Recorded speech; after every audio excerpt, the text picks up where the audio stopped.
അപ്പോൾ ഇന്ന് സ്കൂളില്ലാത്തൊരു ദിവസമായതുകൊണ്ട് തന്നെ ഇന്ന് വിശപ്പ് കുറച്ച് കൂടുതലായിരിക്കും. ഇടയ്ക്കിടയ്ക്ക് വന്ന് വിശക്കണു എന്ന് പറഞ്ഞുകൊണ്ടിരിക്കും.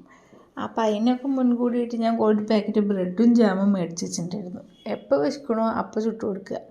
അപ്പോൾ വിശക്കണമെന്ന് പറഞ്ഞ് വന്ന വശം ഞാൻ വേഗം ബ്രെഡൊക്കെ എടുത്തു, ഒന്ന് നെയ്യൊക്കെ പുരട്ടി ഒന്ന് ചുട്ട് കൊടുത്തു.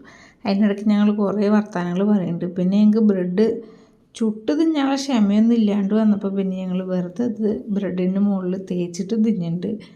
ഇപ്പം ഇങ്ങനത്തെ കുറച്ച് മൂമെൻറ്റുകൾ ഞാൻ ശരിക്കും മിസ് ചെയ്യുന്നുണ്ട്. കാരണം ചെക്കനും കൂടി ആയ സ്ഥിതിക്ക് എനിക്ക് ഇങ്ങനെയൊന്നും ഇപ്പോൾ ഇവിടെ കിട്ടാറില്ല. പിന്നെ അത് കഴിഞ്ഞിട്ട് 2-4 ബ്രെഡിൽ തേക്കേണ്ട ജാമ് ഒറ്റ ബ്രെഡിൽ അങ്ങോട്ട് തേച്ച് പിടിപ്പിച്ച് മധുരം കട്ടാക്കിയിട്ട് തിന്നാൻ നോക്കുന്നത്. ചൂട് കൊടുക്കാൻ 2-3 കടിയൊക്കെ ഇഷ്ടമായി. പിന്നെ അങ്ങോട്ട് മധുരം മൂപ്പർക്ക് അത്ര അങ്ങോട്ട് ഇഷ്ടമല്ലേ. പിന്നെ വേണോ വേണ്ടേ വെച്ചിട്ട് അവസാനം എനിക്കെന്നെ തിരിച്ചു തന്നു. അമ്മ കഴിച്ചോ എന്ന് പറഞ്ഞിട്ട്. അപ്പോൾ ഇത്രയൊക്കെ ഉള്ളൂ ഇന്നത്തെ വിശേഷങ്ങൾ. ആദ്യമായിട്ട് ഞങ്ങളുടെ ചാനൽ കാണുന്നവരൊന്ന് സപ്പോർട്ട് ചെയ്ത് കൂടണേ. ബൈ.